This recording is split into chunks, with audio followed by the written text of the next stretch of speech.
India Pakistan problem solve అయిపోయింది అనుకున్నాం sir. Kashmir problem solve అయిపోయింది అనుకున్నాం సార్.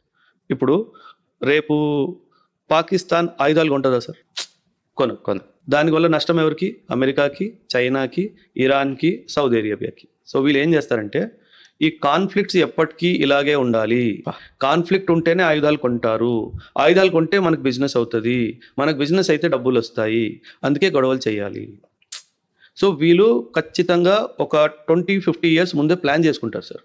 ఈ టైం ఫ్రేమ్లో ఇక్కడ ఓపెన్ చేద్దాము థియేటర్, ఈ టైం ఫ్రేమ్లో ఈ కాన్ఫ్లిక్ట్ థియేటర్ ఇక్కడ ఓపెన్ చేద్దామని చెప్పేసి. ఇప్పుడు మనకు అదృష్టం బాగాలేదు కాబట్టి ఈ 2025లో కాన్ఫ్లిక్ట్ ఇక్కడ ఓపెన్ చేసాం సార్.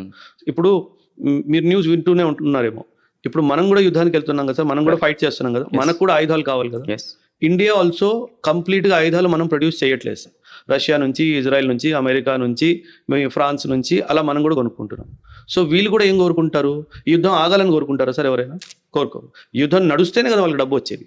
సో క్యాపిటలిస్ట్ ఎలా అంటే సార్, ఒకడు చనిపోయినా వాడు డెడ్ బాడీతో కూడా బిజినెస్ చేయాలి అన్న మైండ్ సెట్తో ఉంటాడు. సో అందుకే నేను చెప్పాను, కామన్ సెన్స్ అనే వర్డ్ ఈ భూమి మీద ఏ కంట్రీకి అయితే వాడడానికి హక్కు లేదు అంటే అది అమెరికా.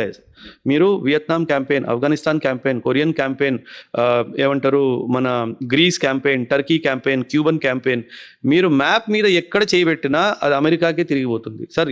ఇన్ఫ్యాక్ట్ ఇండియాలో ఈరోజు టెర్రరిజం జరుగుతుంది, ఇండియా టెర్రరిజంకి ఒక విక్టిమ్ లాగా అయిపోయింది అంటే somewhere America is also responsible for it.